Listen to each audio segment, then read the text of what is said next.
지난 주간에 오랜만에 그림 전시회에 갔습니다. 노르웨이의 유명한 화가인 뭉크의 전시회였는데요. 뭉크의 작품 중에서 여러분도 잘 아실 만한 유명한 그림이 있습니다. 바로 절규라는 그림입니다. 아마 많이 보셨을 겁니다. 저는 처음에 아무런 사전 지식이 없이 이 그림을 보았을 때 깡마르고 해골처럼 생긴 인물이 머리를 부여잡고 비명을 지르는 모습을 보면서 도대체 저 사람은 어떤 사연이 있길래 저렇게 절규를 하는 것일까 하는 생각을 했습니다. 그런데 저의 그런 생각이 틀렸다는 것을 나중에 알았는데, 이 그림을 그린 뭉크는 자기가 그린 그림에 대해서 이런 글을 남겼습니다. 어느 날 저녁, 나는 친구 2명과 함께 길을 따라 걷고 있었다. 해가 지고 있었고 구름은 피처럼 붉은색으로 변했다. 나는 자연을 뚫고 나오는 절규를 느꼈다. 실제로 그 절규를 듣고 있는 것 같았다. 나는 진짜 피 같은 구름이 있는 이 그림을 그렸다. 색채들이 비명을 질러댔다. 자, 그러니까 이 그림 속에 있는 인물이 절규하는 것이 아니라는 거예요. 화가는 붉게 물든 저녁 노을이 자연이 절규하며 쏟아내는 피로 보였고, 이 그림은 자연의 그렇게 끔찍한 비명 소리에 못 견뎌서 귀를 막고 있는 장면이었습니다. 아름다운 저녁 노을을 피로 보고 그 속에서 자연의 절규를 듣는다. 아무리 그림이 훌륭해도 정말 이 화가의 멘탈이 정상인가 라는 생각이 들 수 있습니다. 그러나 여러분, 이 뭉크라는 화가의 삶을 들여다보면 이 그림이 조금 이해가 됩니다. 그는 5살 어린 나이에 어머니가 세상을 떠나고, 어머니의 별세 후에는 어머니처럼 의지했던 누나가 14살에 또 세상을 떠났습니다. 그리고 그 충격으로 여동생은 조현병에 걸렸습니다. 아버지마저 조금 정신이 이상해졌는지 어린 자녀들에게 계속 공포스러운 이야기를 하면서 자녀들을 불안에 떨게 만들었습니다. 뭉크는 이런 환경 속에서 성장하면서 어머니도 죽고 누나도 죽고 이제 그 다음 차례는 내가 죽을 차례인가 하는 죽음에 대한 공포와 강박으로 오랫동안 정신적으로 매우 불안한 상태로 지냈습니다.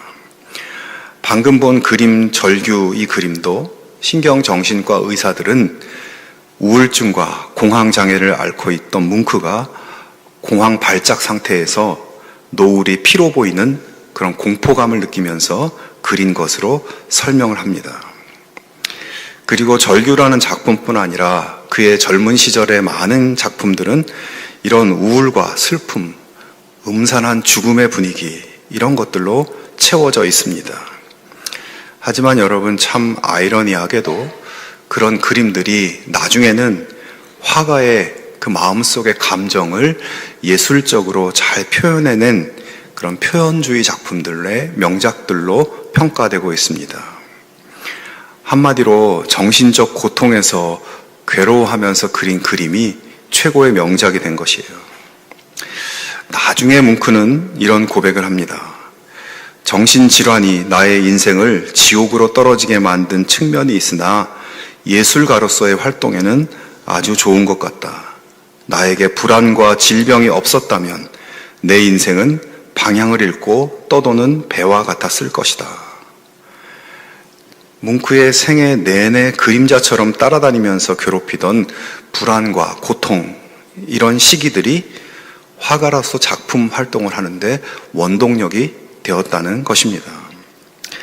뭉크가 그런 괴로움의 시기를 통과하고 더욱 원숙해졌을 때 남긴 또 하나의 위대한 작품이 있습니다. 이 작품의 제목은 태양입니다. 여러분, 아까 보신 절규라는 그림과 비교할 때 어떻습니까? 같은 작가가 그린 그림 같습니까? 눈부신 태양을 통해서 미래의 희망과 에너지를 표현하고 있는데, 이 그림은 노르웨이가 스웨덴으로부터 독립한 후 노르웨이 국민들에게 우리 조국이 떠오르는 태양처럼 앞으로 밝은 미래로 나아갈 것이라는 희망을 주는 그림으로 그려졌고 사람들에게 사랑받고 있습니다. 뭉크에게 고통의 시기가 없었다면 이런 작품이 나오기가 어려웠을 것입니다. 성도 여러분, 인생의 고통과 아픔, 또 슬픔과 괴로움의 시기는 그 자체로는 참으로 힘든 것입니다. 하지만 그 너머에는 그것을 훨씬 능가하는 새로운 의미와 가능성들이 펼쳐질 수 있다는 것을 여러분 기억하실 수 있기를 바랍니다. 살아가면서 문제와 어려움, 또 눈물과 상처의 시기가 없을 수 없는 그런 인생을 우리가 살고 있고, 누구나 그런 일들을 만나지만 그것을 다르게 해석하고 새로운 인생의 국면으로 열어갈 수 있기를 바랍니다. 더구나 우리는 하나님께서 우리의 삶을 인도하시고 이끌어 주신다는 것을 믿는 사람들입니다. 하나님께서 나의 이 아픔도 다루어 가시고 하나님의 계획 속에서 하나님의 열매로 거두어지기를 기대하는 그런 믿음을 여러분 가지실 수 있기를 바랍니다. 오늘 본문 말씀은 예레미야 선지자가 전한 여러 말씀 중에서 바벨론 포로로 끌려간 유다 백성들에게 편지를 통해서 보낸 하나님 말씀입니다. 요즘 우리가 나누고 있는 이 예레미야의 말씀은 시대적으로는 유다 왕국이 멸망하는 그런 시기이기 때문에 그 당시의 역사가 기록되어 있는 열왕기하 24장, 25장 이런 역사서를 함께 보면 참 좋은데요. 유다 말기의 위대한 믿음의 왕이었던 요시야 왕의 전사 이후에 유다 왕국은 급격하게 무너지기 시작합니다. 요시야의 뒤를 이은 여호야김은 이집트와 바벨론 제국 사이에서 줄타기를 하다가 결국 시대의 대세였던 바벨론에 의해서 죽임을 당하고, 이어서 그의 아들인 여호야긴이 18살의 왕이 됩니다만 석 달 만에 바벨론의 엄청난 공격을 받게 됩니다. 이때 바벨론은 그 왕과 왕족들, 또 지도자들, 또 용사들과 기술자들과 또 많은 유다 백성들을 포로로 잡아가고, 또 성전과 왕궁의 값진 보물과 성전의 기물들을 다 약탈해 가버립니다. 그리고 여호야긴 왕의 삼촌인 시드기야를 왕으로 세워서 이 유다 왕국을 바벨론의 봉신 국가처럼 만들어 버립니다. 아직 완전한 멸망은 아니라고 할 수 있지만 실제적으로는 거의 나라가 끝난 상황이었습니다. 이런 상황 속에서 예루살렘에 남아있던 예레미야는 바벨론으로 포로로 잡혀간 유다 백성들에게 하나님의 말씀을 편지로 써 보내고 있습니다. 그 편지의 말씀이 오늘 본문인데요. 자, 그런데 여러분, 이 당시 나라가 망하다시피 해서 바벨론의 포로로 끌려간 사람들의 심정은 어떠했을까요? 정말 믿기지 않고 믿고 싶지 않은 비참한 현실이 벌어졌을 때 그들에게는 두 가지 반응이 나타나고 있었습니다. 첫 번째는 굉장히 비관적인 분위기입니다.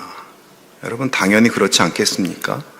유다 왕국은 팔레스타인의 약소국이었고 그들이 의지했던 이집트도 바벨론에게 패하고 맙니다. 나라는 폐허가 되고 왕과 백성들은 포로로 끌려왔으니 이제 우리는 끝났다는, 어디에도 희망을 찾을 수 없다는 완전한 절망감에 빠지게 되는 것이죠. 자, 그런 상황에 있는 유다 백성들에게 하나님께서 예레미야를 통해서 말씀하십니다. 그 첫 마디인 4절을 보시면 만군의 여호와 이스라엘의 하나님께서 예루살렘에서 바벨론으로 사로잡혀가게 한 모든 포로에게 이와 같이 말씀하시니라. 자, 여러분, 이 말씀을 잘 보면 지금 하나님께서 내가 너희를 바벨론에 사로잡혀가게 한 것이라고 말씀합니다. 남의 나라에 포로로 끌려가서 우리는 끝났다, 희망이 없다라고 좌절하는 유다 백성들에게 내가 너희를 바벨론 포로로 보낸 것이다. 여러분, 이 말은 무슨 뜻입니까?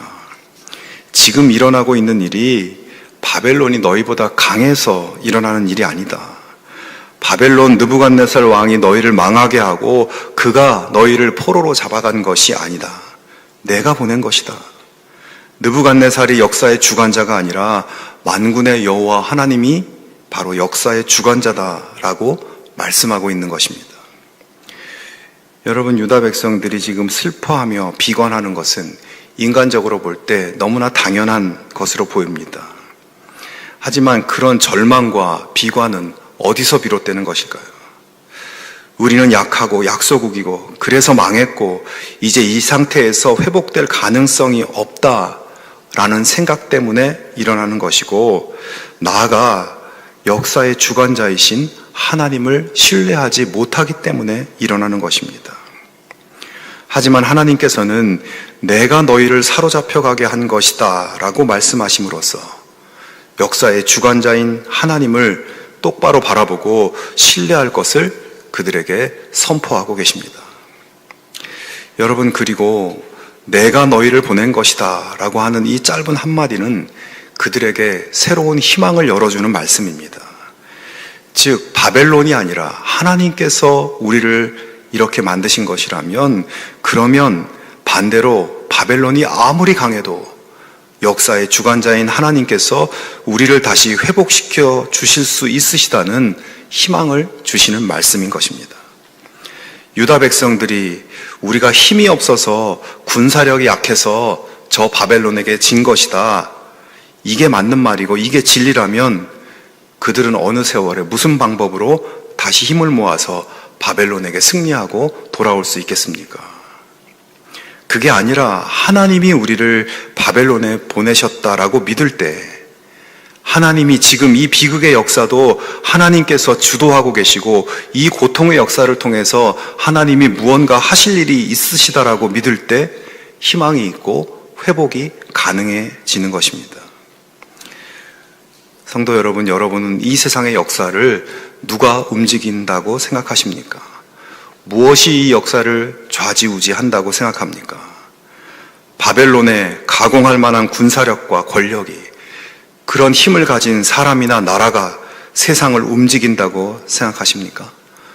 바벨론이 가진 풍요와 만몬이 역사를 움직인다고 생각하십니까?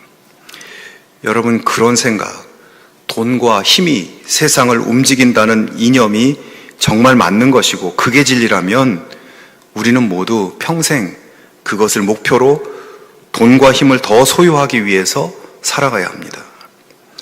그리고 돈과 힘을 최대한 많이 가진 사람은 성공한 사람, 승리자가 되는 것이고, 그렇지 못하면 실패자요, 패배자가 되는 것입니다. 자, 그런데 여러분, 우리가 그런 생각 가지고 그렇게 살면 우리는 성공할 확률이 높을까요? 패배할 확률이 높을까요? 잘 모르시겠습니까? 정답은 100% 패배자가 되고 실패자가 되는 것입니다. 아니, 목사님 뭘 그렇게 단정적으로 이야기합니까? 라고 물으실 수 있겠지만, 제 얘기가 아니라 최고의 부와 권세와 영광과 능력과 모든 지혜를 소유해 보았던 사람이 그렇게 이야기하고 있습니다. 다 가져본 사람이 이야기해야 조금 받아들일 수 있지 않으시겠어요? 여러분, 정말로 그 모든 것을 다 가져본 솔로몬 왕이 한 이야기입니다. 그는 내가 그런 걸 다 가져봤다. 그런데 그게 다 헛되고 허무하다. 나 솔로몬 왕이나 저 거리에서 구걸하는 거지나 다 똑같이 흙으로 돌아갈 뿐이다. 여러분, 성공과 승리의 근거를 물질과 힘에 두면 100% 실패합니다. 왜냐하면 결국 마지막에는 모두 빈손이고 남는 것은 한 줌의 흙이기 때문입니다. 우리가 돈이 없고 힘이 없어도 세상에서 실패한 것 같이 보여도 하나님이 그 실패 속에도 의미를 두시고 거기에 계획을 가지고 계시고 하나님이 우리의 실패까지도 주도하셔서 우리를 일으켜 회복의 기적을 일으키시고 하나님의 승리의 역사, 성공의 역사를 충분히 하나님이 펼쳐가실 수 있다고 믿으면 하나님 안에서 우리는 승리자가 되는 것입니다. 여러분, 이 믿음 가운데 담대하고 용기 있게 살아갈 수 있기를 축원합니다. 내가 보기에 불가능해 보여도 이 모든 것을 주관하시는 하나님께서 가능하게 하실 수 있다는 믿음의 용기를 가지고 살아갈 수 있기를 축원합니다. 원하지 않는 어려움을 만나고 아픔과 상처와 눈물 나는 일을 만나도 그것을 다루어 가실 하나님의 계획을 기대하며 주님을 더욱 의지하는 믿음의 삶 살아갈 수 있기를 바랍니다. 또 반대로 나는 이만하면 괜찮다, 나는 이 정도면 살만하다라고 생각하신다면 그것도 하나님이 허락해 주셔서 그런 것임을 기억하면서 하나님께 감사하고, 내가 이룬 것이라는 교만이 있다면 빨리 버리고 겸손하게 모든 것의 주관자이신 하나님의 뜻에 귀 기울여 살아갈 수 있기를 주님의 이름으로 축원합니다. 계속해서 바벨론 포로가 된 유다 백성들이 보인 또 다른 반응이 있었는데, 지금 우리가 이렇게 포로가 되었지만 조금만 있으면 다시 본국으로 귀환할 수 있을 것이라고 기대하는 매우 낙관적인 그런 반응이었습니다. 그들이 그렇게 생각한 이유는 아직도 예루살렘에 성전이 존재하고 있고 아직도 다윗의 후손이 왕으로 있으면서 다윗 왕조가 존재하고 있기 때문입니다.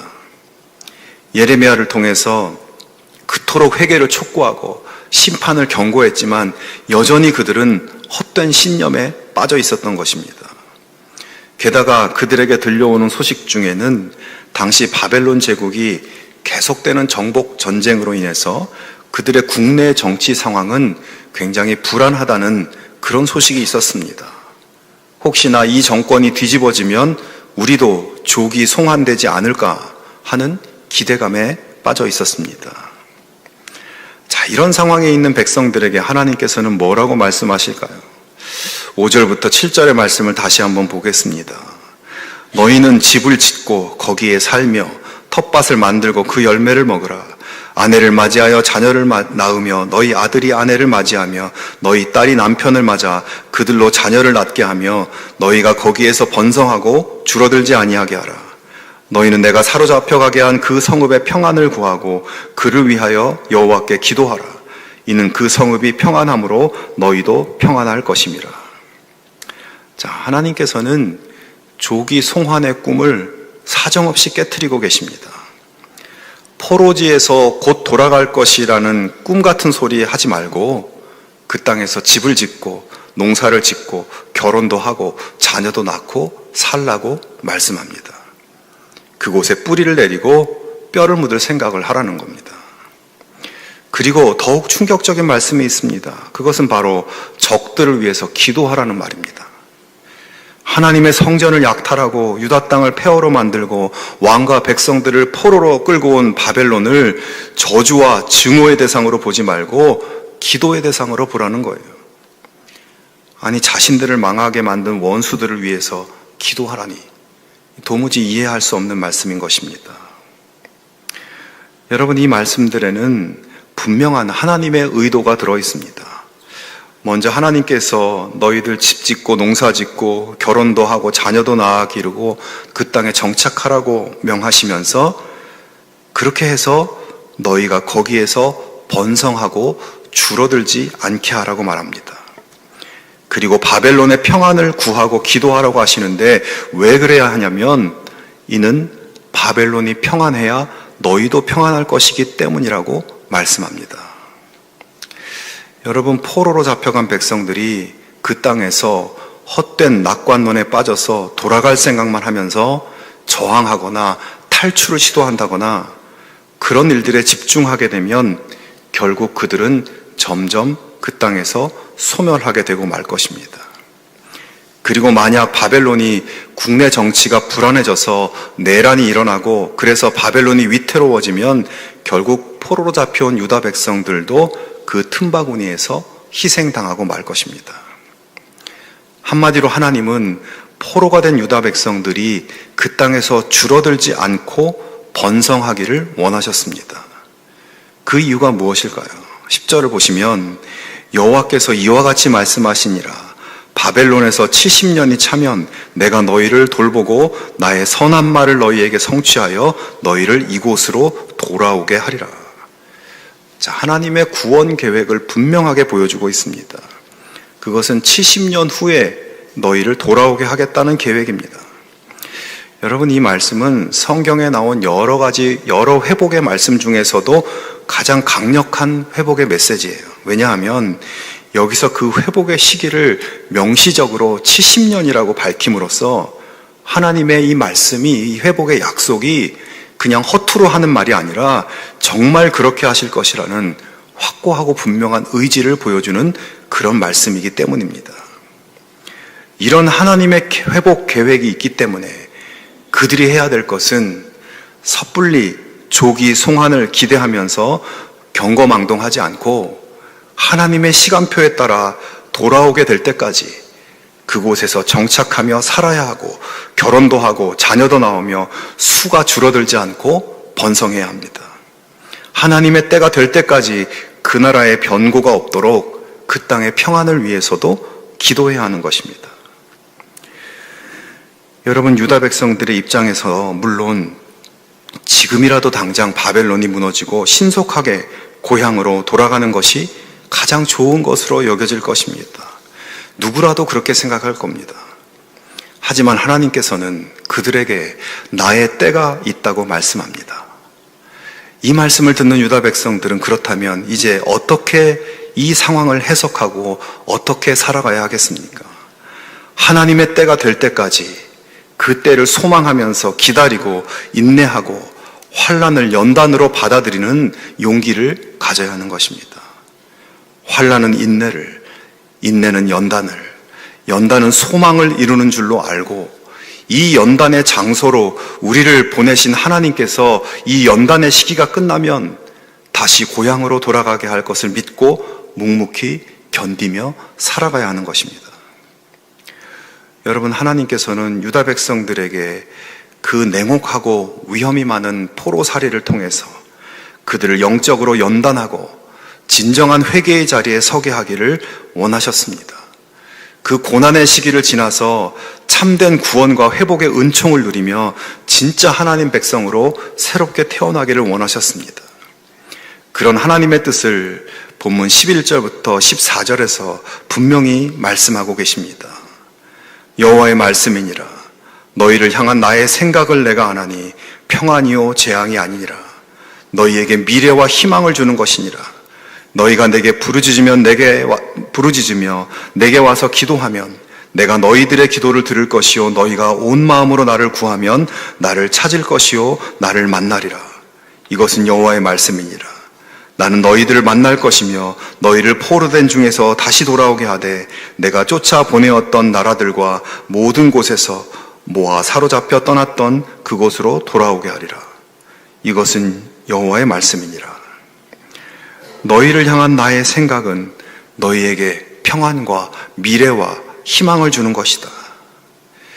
여기서 생각이라는 단어는 히브리어로 마하샤바라는 단어로 계획이라는 단어입니다. 즉, 너희를 향한 나의 계획은 너희에게 평안을 주고 미래와 희망을 주는 것이다 라는 말씀이에요.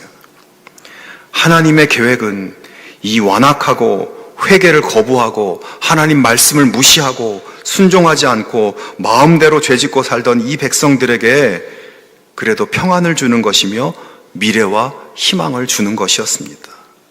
그러기 위해서 하나님은 그들을 포로로 보내어서 연단의 시기를 겪게 하고 계신 것입니다. 그리고 하나님께서는 그 연단의 시기에 내게 부르짖으며 내게 와서 기도하라고 하십니다. 온 마음으로 나를 구하고 나를 찾으라고 말씀합니다. 그러면 내가 너희들의 기도를 들을 것이요 너희가 나를 만날 것이다 말씀하십니다. 성도 여러분, 우리의 인생은 우리의 계획과 우리의 시간표대로 움직이는 것이 아닙니다. 모든 것에는 하나님의 때가 있습니다. 시간의 주인은 하나님이시고 하나님의 시간에 따라서 우리가 나아가는 것입니다. 우리의 삶이 언제나 평안하고 기쁨과 즐거움만 있지 않고 우리의 삶에 환난과 아픔의 때가 있습니다. 그 또한 우리는 하나님의 때로 해석할 줄 알아야 하고 인내와 연단의 때로 받아들일 줄 알아야 합니다. 그리고 그런 시간 속에 담긴 하나님의 계획과 의미를 하나님께 묻고 진심으로 하나님께 부르짖으며 기도함으로 나아갈 수 있어야 할 것입니다. 우리가 그렇게 하나님께 시선을 고정하고 하나님의 때를 기다리면 우리를 향한 하나님의 계획, 즉 평안과 미래와 희망의 하나님 계획이 우리 삶에 이루어지게 될 것입니다. 여러분, 우리가 믿음이 없이 세상을 보고 인생을 보면, 믿음이 없이 그것들을 보면 한숨과 비관뿐입니다. 그게 아니라 인생의 모든 역사를 주관하시는 하나님을 신뢰하고 내 인생 가운데 행하실 하나님의 계획을 기대하는 놀라운 소망을 품고 사는 믿음의 백성들이 되기를 주님의 이름으로 축원합니다. 살면서 당하는 어려움과 고난을 하나님의 시간표 안에 이루어지는 인내와 연단의 시기로 해석하는 그런 영적 지혜를 가지고 진심으로 하나님을 찾고 부르짖어 기도함으로 하나님 만나고 하나님 주시는 평안과 미래와 희망의 축복을 누리는 우리 모두가 되기를 주님의 이름으로 축원합니다.